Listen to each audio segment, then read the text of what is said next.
There.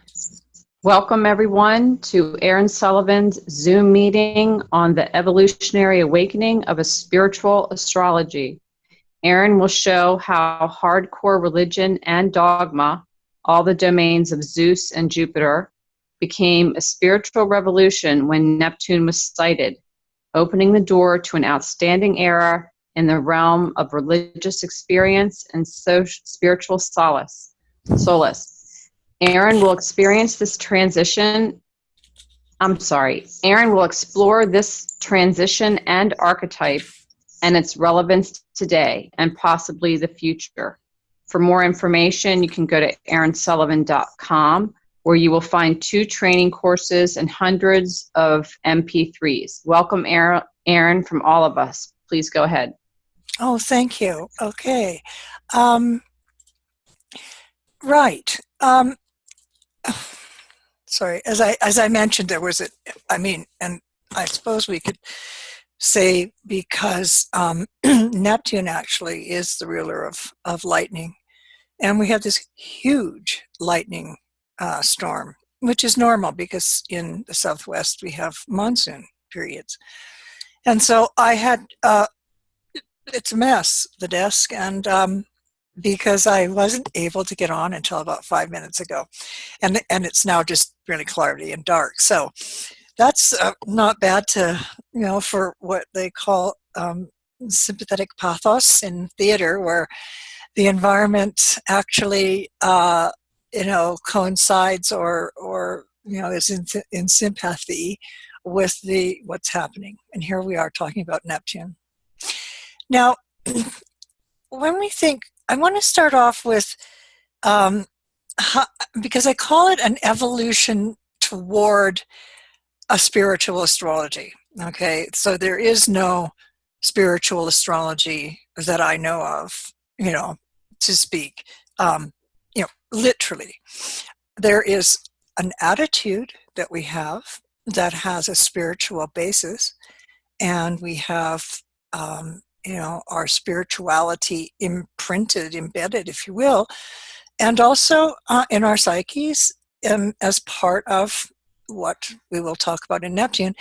But also we have a very long history of astrology, and it strikes me that, of course, it goes back much further than 3,867, give or take, 100 years or so. It goes back to the beginning of time, because from the beginning of time, it's known from cave paintings of 40,000 years ago and so on, that there was an awareness of some kind of experience that the French called participation mystique. This was not considered to be a spiritual movement or anything like that. What participation mystique means is that I am, or you are, at one with nature. So that you are the tree that you are looking at. You are the animal that you have, sacredly killed so that your people can eat. And you are at one with that animal, so that you are in a mystical participation. And so I was kind of stuck for a while, because I thought, okay, this is a really big topic. Neptune is huge. We've got an hour. But I wanted to go back to this particular tract here. Oh, I keep wanting to get rid of the side. Oh, there it is. Right. This is a tablet that is now in the British Library, British Museum. And it is from Amisat Daku, which refers to the record of astronomical observations of Venus. Now, there's so many people, I wrote Retrograde Planets, which was my sort of, my debt to astrology. And it was, the Venus cycle was probably the most amazing thing that I'd never fully grokked it, I hadn't really understood. Same with Mercury, although I'd come to Mercury much earlier, Hermes. But the observations of Venus, as actually are, shown on this tablet, are to the day, if you will, of how long the synodic period was.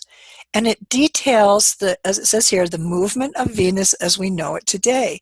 The omens are derived from the date when Venus is first visible on the horizon and its entire synodic period of 584 days. I want to get rid of this sidebar. This is really in my way. How do I do that?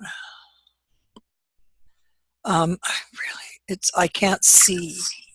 I really need to get rid of the sidebar. How do I do that? Okay, it's okay. I pressed minus and it did something, but okay, thank you. Okay. Wow, it's really in my way. Okay, so, all right, so this is the oldest known astrological text. And in a book that I had the great pleasure of actually discovering from Michael Bagent back in the mid-'80s when I was living in London and, being the editor for the Contemporary Astrology series, I was visiting Michael. And it was really quite amusing. I said, we don't happen to have any, sort of loose manuscripts that are unpublished hanging around, do you? And he says, oh, it just so happens that I do. And he hops up, opens his desk drawer, tidy as it was, and pulls out this manuscript. And then his wife asked him if he could come and help her with the kids or something, And so he leaves, and I started to look at it, and I went, I don't believe this. This is amazing.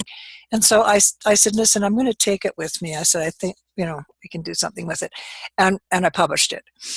Michael has since died. In 2014, his book was reintroduced through Inner Traditions Press as Astrology in Ancient Mesopotamia. So there's a new edition. It's exactly the same.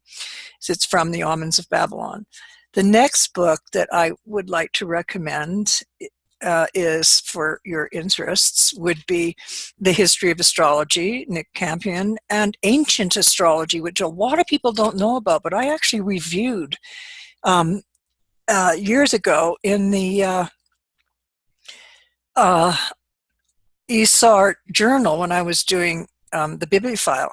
And it's absolutely a must-buy. Tamsin Barton, Ancient Astrology, really good. So we have, evidence that the astrology was reasonably sophisticated, and it goes back, essentially to the ancient days when we had the oracles. And the Oracle of Delphi goes back much longer than we think.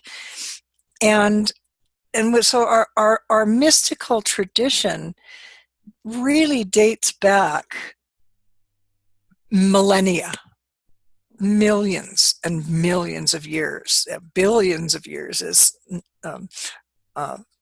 Sagan would have said. But the Oracle at Delphi, because I want to go into the Greeks a bit, as I tend to want to do, that the Greeks had also a very, very great interest in astrology.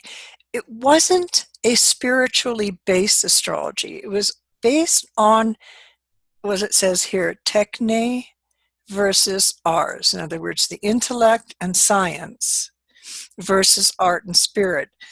And what happens when we get that dialectic going these days, today, it's usually just a complete and utter disaster to try and argue, with the scientists, because they get really nervous and anxious and angry and very choked about the whole discussion, whereas the astrologer usually sits there looking pretty calm and not particularly, out of his mind with his or her mind with anxiety about trying to prove anything. So, we do have a strong history, and this is primarily a Western view, okay, Western civilization, that really originated, sort of 2,500 years ago in the ancient Peloponnese.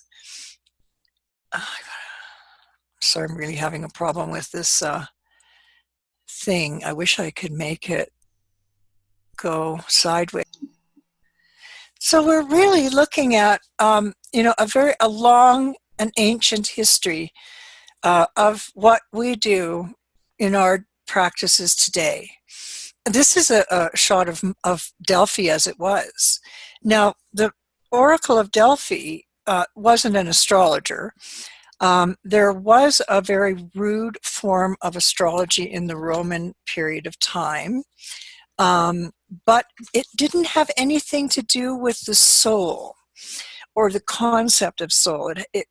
All the astrology up until now, and this is because we're doing an hour talk, a little bit of a blanket statement, but all astrology really up until the sighting of Neptune really had no sort of longing to emerge out of the mists of Avalon or the magical mists of the ancient world. There was no real need to turn it into spirituality, if you will. In fact, that word is an adjective. Spiritual is an adjective. Spirituality is the act of being spiritual. It comes obviously from spirit. So there's some, root to the sense of eudaimon, which in Greek was what Socrates was always talking about. The eudaimon being the good spirit, the good soul, the good will of humanity. And so we actually now look into astrology, into horoscopes and planets to try and find a way of expressing or find how they may themselves in character express this eudaimon, this good spirit, this good genius, if you will, daimonion. And here I got a little picture of the Pythia again, because she was actually the last oracle of Delphi, and it hinted at a new form of visionariness. Now, the god Poseidon, ruler of earthquakes and their resultant tsunami, it's commonly thought that it's Uranus that rules the earthquakes. It doesn't. It might rule, because a tsunami is the result of an earthquake, and that's an oceanic experience. That's Poseidon. And so Neptune actually has indeed it's up here, the little trident with which he will hit the earth and bring on an earthquake, and then a resultant incredible flooding. So it brings to mind the whole concept of just being on the seas. And the horses are also Poseidon symbols, images, and his familiars, because they represent the waves. Okay, so that as the waves are dashing in on the shore, we could actually say, as a modern person, oh, there's the waves of Poseidon dashing on the shores, a time for the earth and the sea to somehow cross the threshold and enter a state where we're not just in between, but we're sort of, in both. And that would be a modern version of participation mystique, where we're experiencing both. And I think it's important to look at the symmetry of the old rulers and understand why it was very difficult for some of the older astrologers to understand the usurping of planets. Now look how tiny it is. It's set for the moon and the sun and Mercury and Mercury and Venus and Venus, Mars and Mars, Jupiter and Jupiter, Saturn and Saturn. Who would want to mess with that? I mean, that is so elegant and so beautiful and so incredibly archaic. So we end up with this overthrowing, if you will, of the old rulers, and symmetry, which was very significant in the ancient astrological world, was symmetry, and it was full of all sorts of, and many people are studying ancient astrology in order to be able to understand our roots and where some of the terminology comes from, which is very elegant. I mean, I'm really fond. I've got like Mars and Saturn and Pluto and Leo in my ninth house, and I really like, the sort of formalities of language. And, I really love the language of the law, for instance, and of medicine, simply because it's all dates back to the ancient Romans and the Greeks. And so when we look at symmetry, as we just saw, we got a sense of comfort. There was something really sort of soothing about that picture. There's something not soothing about this picture.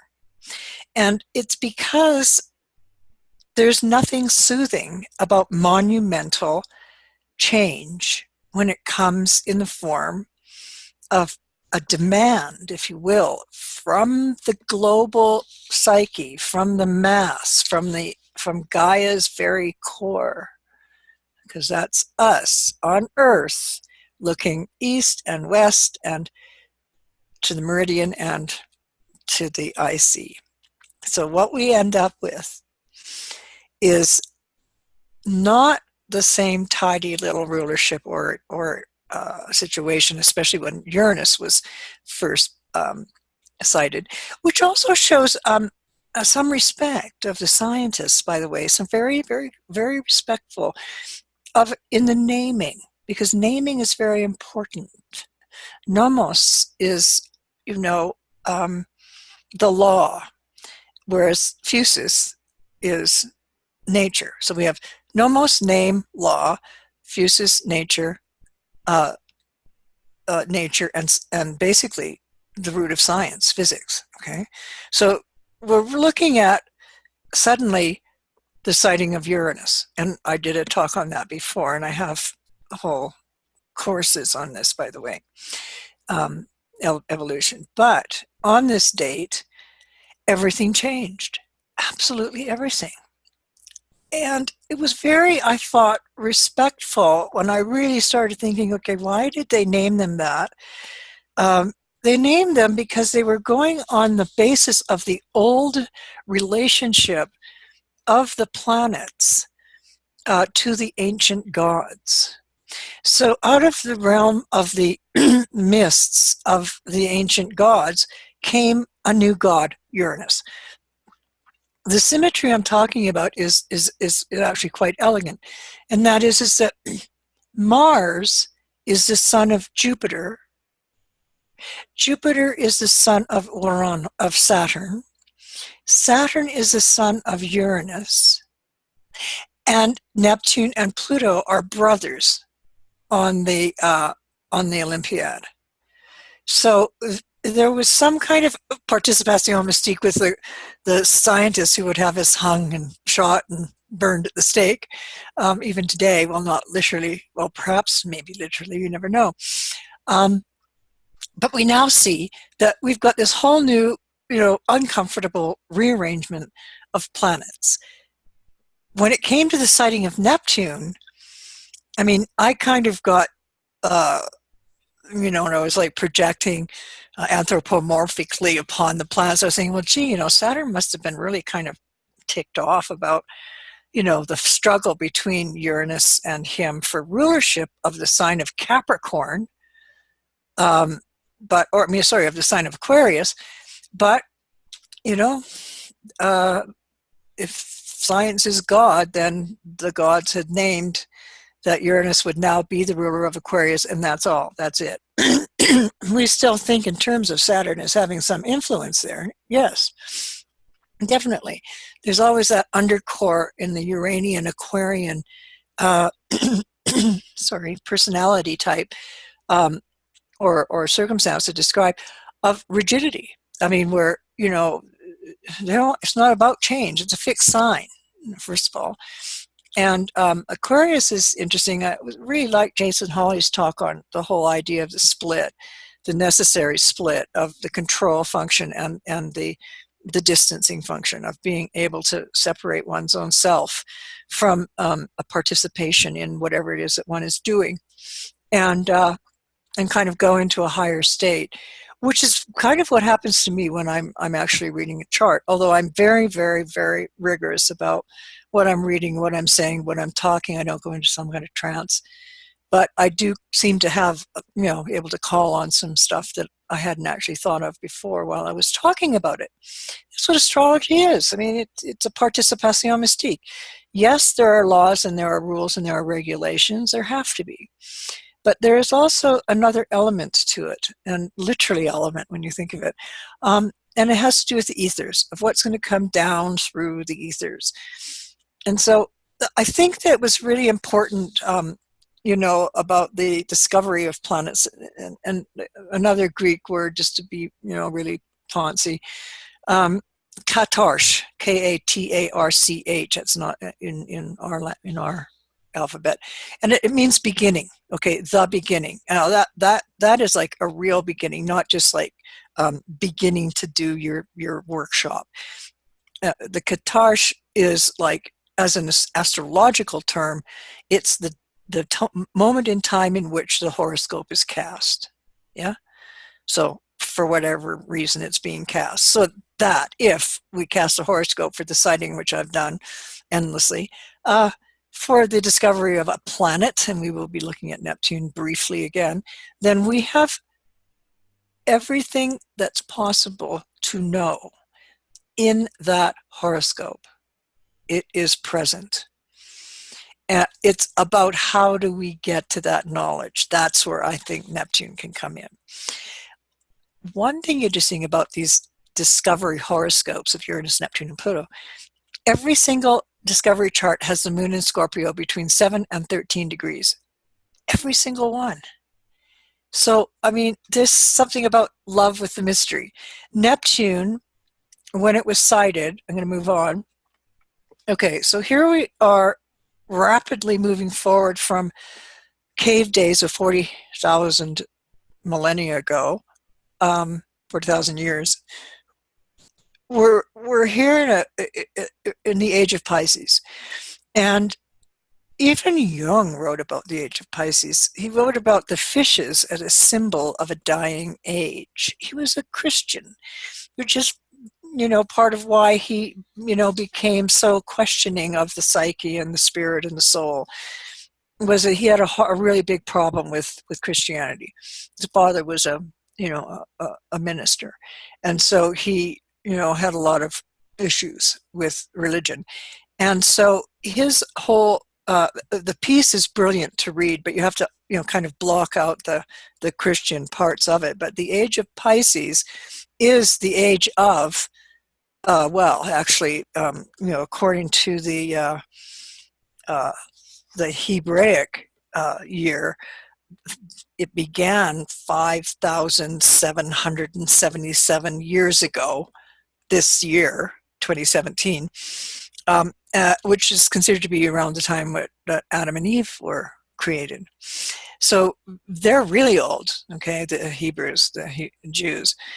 And then we get into Christianity, which has got some kind of arbitrary, zero, yeah? And it is involving the tripartite gods of what I call the unholy trinity. And I think it really had to do with the epoch, okay? We had to move into another epoch. They're all sons of Abraham, the tripartite gods of the Western mind involve orthodoxy, religion, and science. And the, tripartite gods are currently, as we speak, fighting like the Greeks and the Romans did in the course of their downfall. I mean, when I think of the battlefield of Troy, I think of of it as a kind of world writ large. It's like 2017 writ large. We've still got the Achilles sulking in his tent, because Agamemnon stole his girlfriend from him. It was just horrific. I mean, that would have been the most horrible thing to have happened, and it was probably one of the first very, real wars was the Trojan War, thus beginning Western civilization, basically. Monotheism and the transcendent gods of Abraham, in other words, they're descended from the end of the Minoan culture and the rise of the Mycenaean period. The Minoan culture is a goddess earth-based culture. I don't remember what slide is next. I'm going to go back. But the Minoan culture actually has a date. And it seems that what happened was in a time frame when we experienced not just Troy, but just the collapse of Crete and the explosion, the volcano on Thera, actually marked by resonance and also synchronicity, the departure, if you will, of the goddess worship. And what then descended from the north is what it always says. It's descended from the north. Well, descended from the north obviously has to do with the Teutonic gods like Wotan. I mean, it's like the sort of the Wagnerian opera Götterdämmerung. Bad, not a very good pronunciation of German, but Götterdämmerung means the decline of the gods. So the decline of the ancient gods and the tradition of where we are now in the age of Pisces. I mean, even an author from the 8th century BCE, Hesiod, wrote something called the Theogony, which I call the begats of the gods. And he moans, he actually complains that he was born in the age of iron. And of course, being an astrologer and going to classics late in life, like midlife, 38 degrees or 38 years, I just went, oh my God, because it's a section in Hesiod's Theogony that's called the decline of the metals, and it goes from the Golden Age, which was the age of Leo, to the Silver Age, which was the age of Cancer, to the Bronze Age, which is the age of copper, and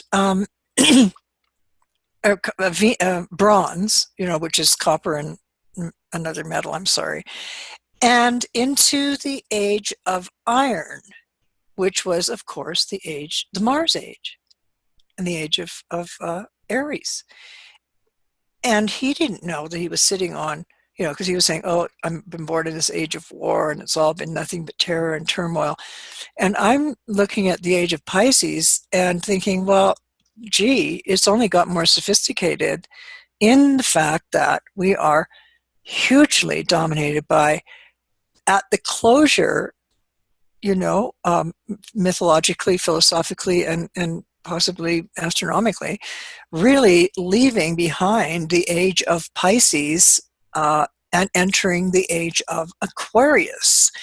So we were dominated by a tripartite godhead and also by science.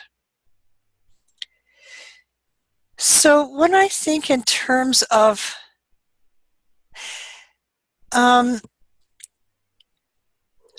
like what the age of Pisces has brought to us, I'm wondering myself, why, if it's so spiritual, that it has been nothing but persecution and war. I mean, just think in terms of the religions that are involved in the origins of, since the crucifixion and since the beginning of, the Hebrews, what happened with them and Masada and all of the historical aspects of what really is the absolute utter core of the Piscean age. It doesn't seem to have a lot to do with spirituality. It has a lot to do with religion, or as I've got here, Ryle Legion.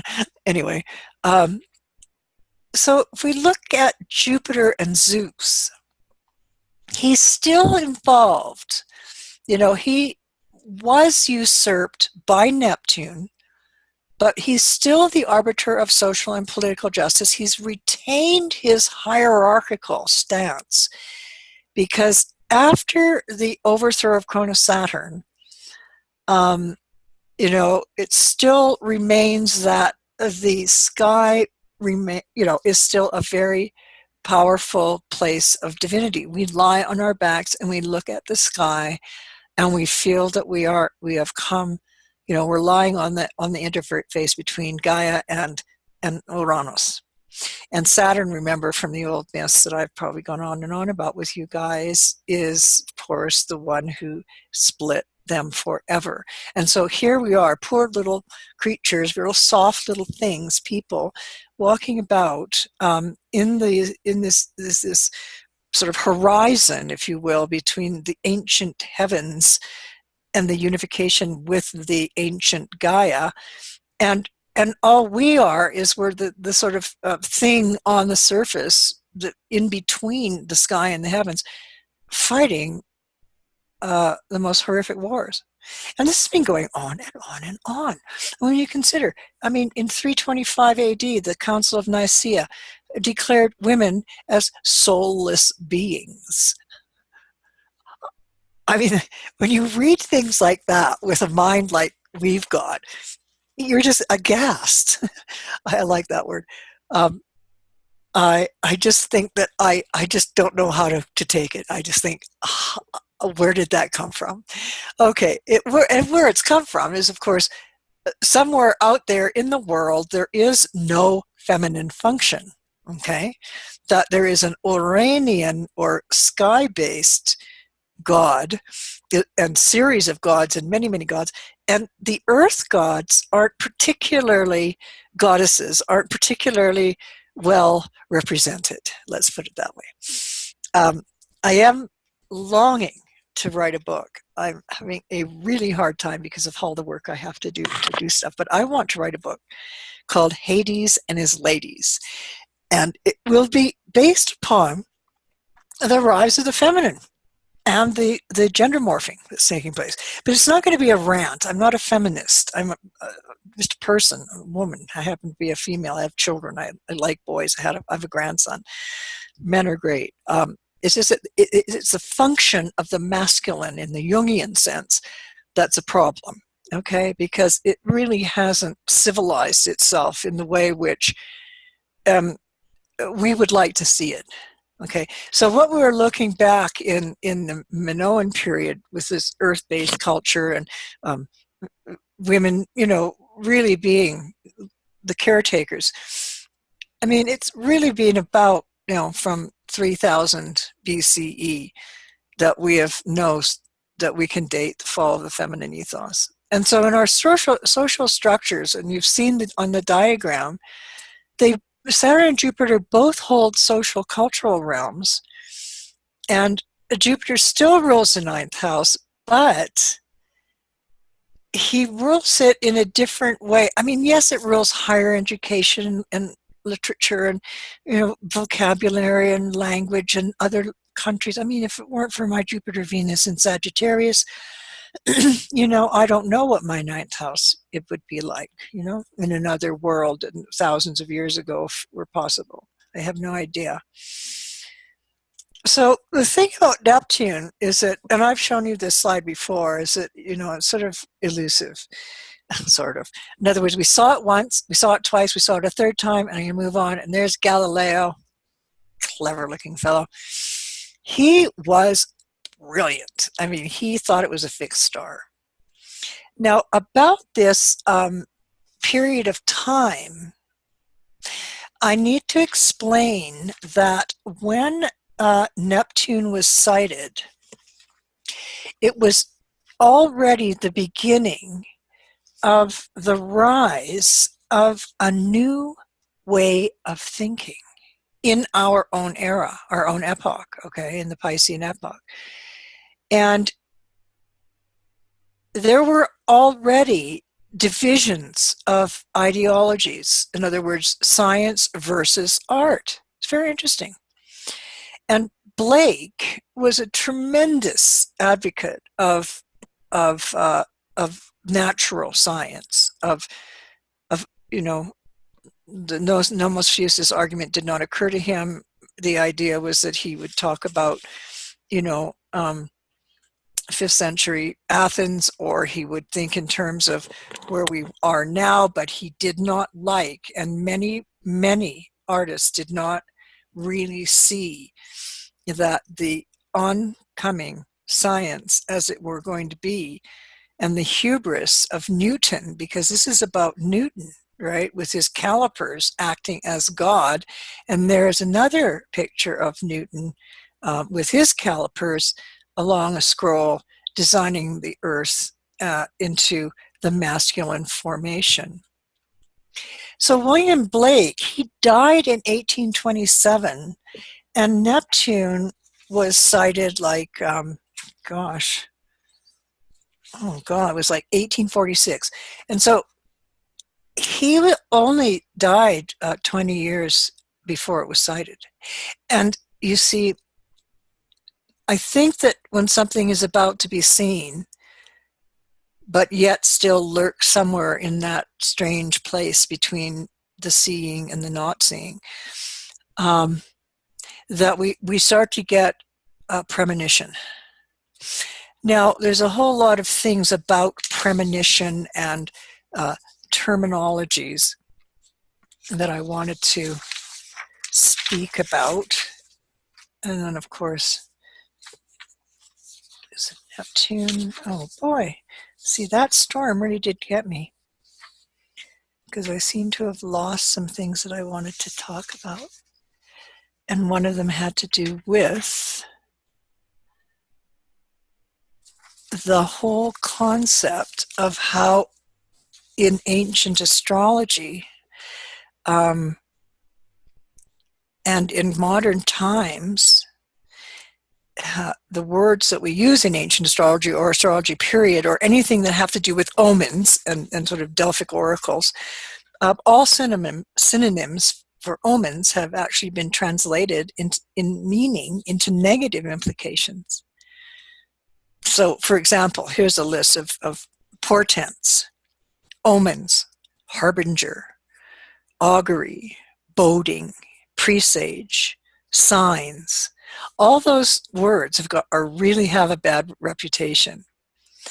And it's because they speak to something that is outside the tangible world. And so the early Greeks had these, because we are, basically descendants of the Greeks in our Western society.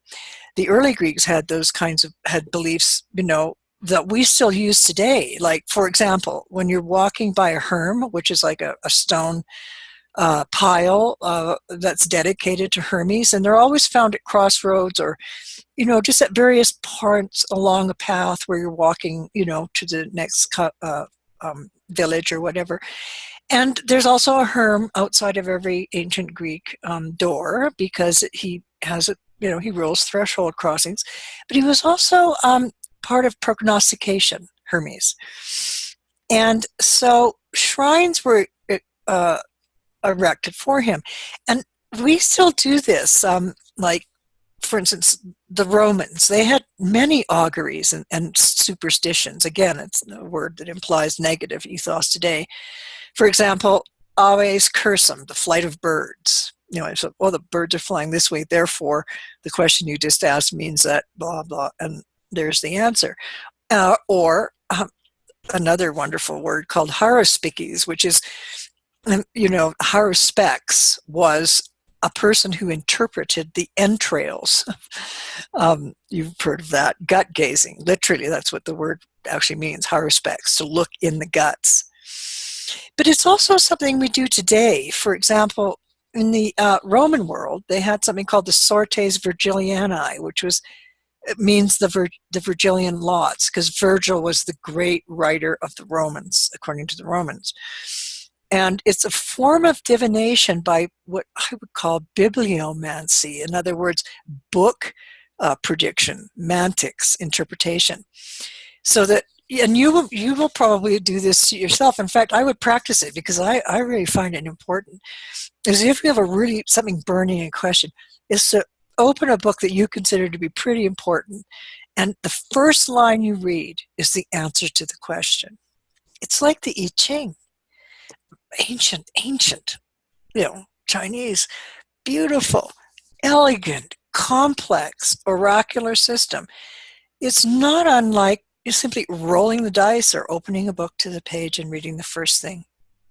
So, from this earliest known place that I showed you of the Mesopotamian tablets, we also know that the belief in things beyond our intellect are much older than our current Piscean age.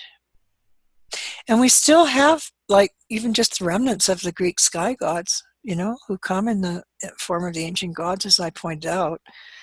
And in Greece, the Greeks actually still do take their mythology seriously. I mean, they never had a reformation in their orthodoxy, in their religion. And as a result, they still leave out little offerings to the gods just in case, as we all should, I think.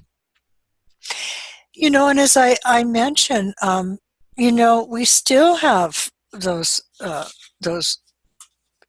aspects of sort of a theocracy, of the descending of the gods from the heavens. Now, the thing about spirituality, okay, that we were talking, or I was sort of starting to talk about, is that at the time that Saturn was sighted, because we looked, you've probably been reading this, so I'm going to move over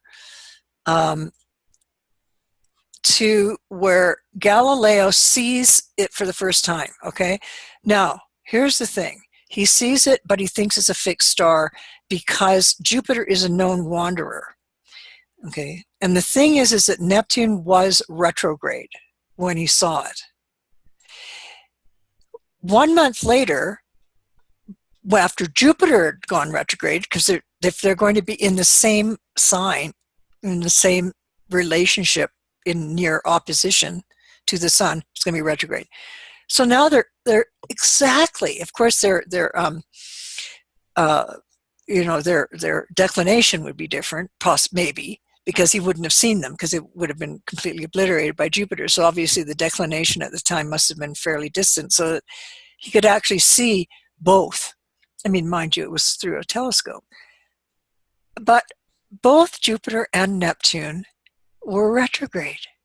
And so he was still mistaken, thinking that it was going to be a fixed star. All right, so finally it's seen. And there's that 7 Scorpio moon. And what it seems to do is it marks a time in which our world, it's like Saturn had to apprehend Neptune to give it solidity, to be able to contain it, like a gas is contained by a lead cylinder, for example. And so, I mean, the symbolism in any catalogue, any horoscope that's the beginning of something, it's very important to make to be silly and to start to try and understand it based upon the real hardcore astrology, and not get too mythic, because I mean the fact is that Saturn does rule lead and Neptune rules gas, and there you go. Now here in this time frame, because Neptune does rule gas, oil was struck exactly 13 years afterwards, after Neptune's sighting in 1859. And in that same time frame, New York City was lit by gas. The United States natal horoscope has Neptune at 25 degrees of Aquarius. And so we have had, as a country, but also as a world, the whole world has actually had a full compos of Neptune. We now have had Neptune through every single sign. Pluto's only gone halfway through. It's opposing the United States sun, okay? So because it was born with the sun-Pluto conjunction, and Pluto went round and now it's opposing it. So what we've got here with Neptune sighting is that it was then becomes the ruler of Pisces, and it was also the beginning, the rise of the Theosophical Society, where we had Madame Blavatsky and Annie Besant beginning to work in the direction of bringing the East and the Western religions together. In fact, a Canadian naval officer, Brigadier General Firebrace from Montreal, he was actually one of the founders of the Theosophical. In other words, the philosophy of Theos, of the gods, right? And trying to unite the sort of Buddhist sects and the Christian, and bringing it together. And they were living in Benares in India, which I guess things like that would be much more. But they tried to take it to New York, which wasn't quite, didn't work out very well. But Brigadier General Firebrace is quite interesting. You should Google him, because I didn't realize, I'd forgotten, but he actually was one of the founders of the Astrological Association of Great Britain. And he was well known as an astrologer, and was really influential in writing and creating journals and so on, and ephemerides. And I had forgotten about that. And he was around in those times, and during a very important period when we really had to realize that, if Neptune is going to be, of any real value, that what we're doing is we're looking at, its origins. And so it's, when you think in terms of what was happening at the time of its origins and what it's come to now, as it's returned to its place and moved beyond into the sign of Pisces, it's the ruler of, we were looking, back to that origin period. And also, one thing that became very important was a doctor named Mesmer. He became entranced by animal magnetism. So did Freud. He was very interested in being able to hypnotize or to work with people in altered states. But the business of Mesmer and animal magnetism really was about hypnotism. And they used to have these great sort of meetings where cult-like groups of spiritualists would meet. And, they would see this sort of floating sort of ultraviolet or neon green stuff floating in the air, and it was called ectoplasm. But before Neptune was actually sighted, the soul was incarcerated in orthodox religions of the three main gods, as I mentioned. And it was also, too, the beginning of the rebellion of women, when the women began to, go for the vote, to really try and get their position launched into the world, but, and become, equal. The equal rights really began in the 1800s. And also I mentioned already about gas, the cult of anesthetics began. And what we have today, and I have to make sure I'm not running over time, but what we have today from the sighting of Neptune and all these incredible, inventions in the drug field, like anesthetic and nitrous oxide and oxygen, various, and cocaine was extracted from the leaf, the alkaloid, which was used for eye surgery. Of course, nitrous oxide was also used at fairs, so laughing gas is what it was called. But the thing about Neptune that really concerns us now, I think, and when I said it was toward or exploring the possibility of a spiritual astrology, most astrologers of our tradition, mine, and many millions of others, and there's others that aren't. Others are still, really very, the traditionalists and so on, which is fine. It works, and anything works as long as you're working it properly.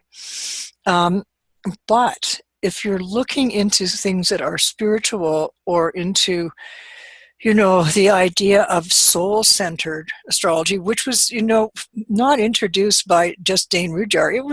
It's old, soul-centered astrology. And, to be able to think in terms of how astrology can give us an opportunity, to really bridge that place between the earth and the sea of liminality, where we can go, into a place of absolute and utter, like imagination, okay, because it has to do with that, or shamanic experiences. Shamans are very, very long-lived. I mean, there has been shamanism since the beginning of time. It has always been involved with healing, and shamans have been using plants and herbs and roots and vines as long as humankind has ever existed. But it wasn't until Neptune was sighted that we could say that we have a serious drug problem here. I used that very phrase, and I'm using it from memory, in my first seminar, or one of my seminars for Royal Roads University in Victoria, BC, and one of the people, I won't call him a student, he said, but one of my people in the class, he just about burst into tears, because the fact is that, he did have a daughter who was just nothing but just a drug addict. Yeah, just fell into that category. And so when I started talking about Neptune and the seeking of God, of the taking in of the spirit, of the pain that the person is in, the suffering of our times, the global psychosis that is in motion right now as we speak, is very Neptunian. And that Neptune returned to its own place, in the same place as the United States, does not mean it's the United States' fault, but it means that the United States, being the most powerful country in the world, and the nicest and funnest one in the world, has suddenly disappeared. And how did that happen? Overnight. That's weird, okay? So Neptune returned, big gold problems, big oil, etc., etc. But to get into this idea of drug use, I mean, in the olden days, as it were, like in the 1800s, 1900s, there was morphine, and laudanum, and the ladies would have a little laudanum at night before going to bed and so on. So drug use is pretty ancient, but what we have now isn't even vaguely shamanic. It's not even a Dionysian rite of passage, a sacred ritual based on sacred origins. It's a travesty against the nature of botanicals that humanity has been given by the gods, and Gaia as one of her gifts to the soul and to the healing of the psyche, which Neptune also rules, this vague thing called the psyche. So we're going to see over the next time to come, if we can remain still the strongest part of Western civilization, but who knows? We don't know. I mean, I could be wrong. But I think that we'll be seeing a lot more, and there has been. In fact, the CIAS is now a medical marijuana research center, legitimate, okay? So, it's becoming mainstream to look at the effect of psychotropic drugs on the psyche, yeah? Psychoanalysis is basically maybe on its last legs.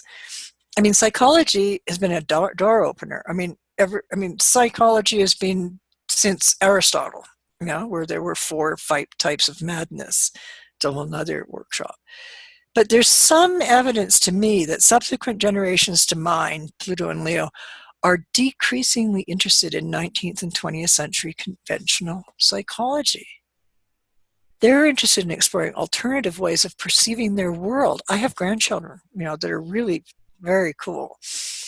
And breaking old ties that actually bind back to millennia, to the origins of time, and yet they are super hip and cool. Just got a picture of one of my granddaughters with her favorite rock star. They were there at an outside gathering in Albuquerque, and it was on this. So from the cell phone, Neptune, this image appears of my granddaughter with Vlosky, I think his name was Wolski. Anyway, kids love him. He's great. He's handsome. And I'm going, wow, okay, right. I'm definitely not I'm not 17 anymore, 18.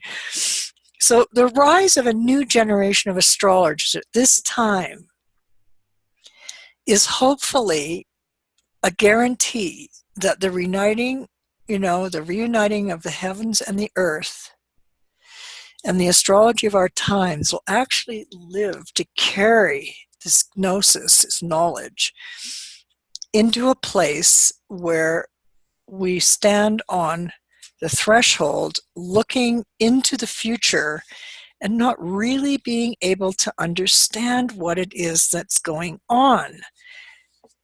Really don't understand what's going on because it's become too complicated. And when things become too complicated, they tend to sort of curl in on themselves. And so when you think, for example, with Neptune having returned to its own sign, it puts the global transit of it as a collective experience. And so the collective experience is that we're actually in the middle of like a serious religious war, Jupiter, Neptune together. Okay, like Jupiter is the old style religion, Neptune is what we want to see as a very benevolent, and not like mindless, but state of spirit and soul, eudaimonion, the good spirit, the good soul, the basis of democracy, basically. So the religious wars that are occupying the Middle East, as well as more subtle acts of war like the loss of cultural boundaries, the diaspora, the dissolution of territory and place for people on our planet, everything's disappearing. And so, we're getting a lot of chthonic, of earth god stuff action as well, because we're looking at a devolution of the being conservators of the earth and entering, actually leaving behind this Anthropocene period where humanity has had more effect on its nature than nature on humanity. So we're looking at a very phenomenal period of time wherein it's important, I think, as astrologers to actually find and evolve a spirituality and not a dogma in astrology, for it to enhance the soul, to bring to the client or the person or to your writing, your experience of the soul. And that numinous experience is something that's very hard to put into words, but it can be done. One of my favorite books is, that's my bedside reader, is The Art of Happiness by the Dalai Lama. I mean, it can be that simple. I think we're really, are we out of time? Yeah, we're getting close to the end, Erin. Okay. Does anybody want to make a comment on, because it's, it could go on for days, this talk. So anybody else, would anybody like to offer me a question or? Okay, Erin, could you please click on stop share so that we could go back to the panel when you're ready? Yeah.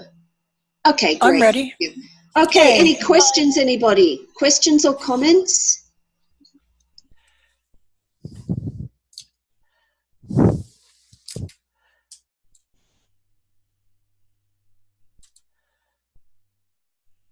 There must be.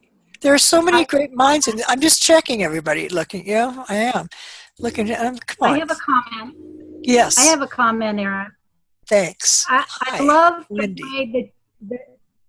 I love the way that you're able to speak about Neptune. I always find that when I try and explain it to people, I get really kind of spacey and Spaced out. Well, human yeah, it's Neptune. I mean, but I that's why just I love was the way flipping out before I talk. Yeah, exactly.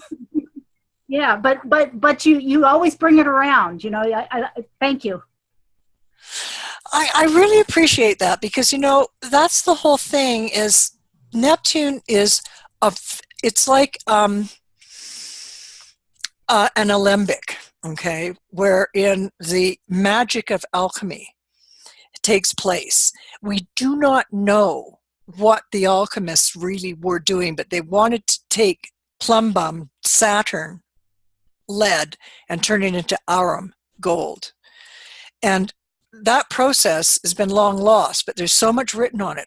And when I read it, it's like I suddenly become involved in the Neptune world because it is the world of imagination, of transformation. You know, we've got a drug problem, yes, but you know, the world is in pain. It makes perfect sense that sad, scared, in pain people will just do anything, because religion isn't working. Yeah, Can you hear me? I can. Sorry, were you still answering Sue's question? I was sort of rambling on a bit. Oh, well, when you brought drugs back up, this is Wendy. Hi, Wendy. I loved what you said about drugs and how we've taken the botanicals of Gaia and just the way I love that because I'll tell you, you know, I was smoking pot when I was 11 and opium. Oh, wow. I had to wait until I was 18. I mean, I just never ran into it until then. Well, I was I was an early bloomer from the 1965 baby, but wow. But I was having very powerful experiences.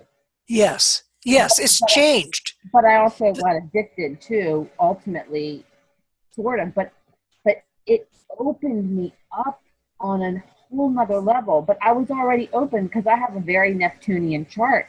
Right. So, same here. I've Moon Neptune conjunction in Libra in the 11th house. And I got involved in groups and organizations doing light shows for rock bands in the 60s, and I was getting high all the time. Yeah, wow, I was too. I mean, that's what we did. But it was in a context. Yeah. See, my mind was confirmed when I first ever, and I only took it 3 times because I didn't like it very much in the long run, but I took LSD, and I tell you, it confirmed something that I'd been seeking all my life since a child. And that was that there was a spirit world. There was a world out there that was all love and truth. Mm. Yeah. Well, I was already seeing that before drugs, but... Same here. But I mean, I was, you know, as a kid, what are you... Yeah. When I was doing that, like, I took LSD too. And I could see the earth breathing. You could see the earth. Oh, yeah. I know. And I was like, well, I actually really didn't like it, but... Well, that's why I didn't take it very much. I mean, I'm not really fond of the idea of, you know, common. So I just wanted to acknowledge what you said because I thought about that. I thought, you know, that was a lot of my experience. It was very expansive for me, a lot of it. Well, thank you. Erin? Yes? Are you done with that last thing? Yes. Thank you for the excellent presentation. I have Moon at 7 degrees of Scorpio in the 12th, square Pluto North Node in the 9th.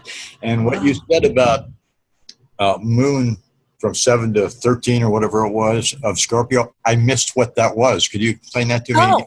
Every discovery of each of the 3 outer planets, the Moon is either at 7, 8, or 13 degrees of Scorpio. Now I have my Mercury at 8. My Mercury. Hello. Hello. Chuck, right. Yes, I'm here. Okay, right. So what I was saying was that it was interesting that all the discovery charts had the moon in Scorpio in those, because it's it being in love with the mystery of being able to see the unseen, of going deeply, deeply into the core of either the universe or the soul. Yeah, and so that's what Scorpio is about. It can be very dangerous. It can be very healing. And it can be both. That's very interesting, too. Yes. Oh, thank you. You're very welcome. Did you ask me a question? No. Okay, I don't hear too well. So thank you for that. Thank you. Thank you very much, Chuck. Just a question from me, Erin. You were saying that metals corresponded to the ages, that gold was Leo and silver was Cancer and copper and bronze, I think, Taurus, And that because it's Venus ruled. Venus rules copper. That's right. And then you said iron corresponds to Aries. But what is the metal for Pisces? Neptunium. It's not a metal, it's an element. You see, we've moved away from the physical world. We are now engaging in some supernatural kind of a situation. So it's not a metal. So no, it's actually a radioactive element on the periodic table. It's not a metal. Lead is plumbum. It's a metal. Yeah. When you get into like uranium, polonium, newtonium, plutonium, you're getting into radioactive materials, right?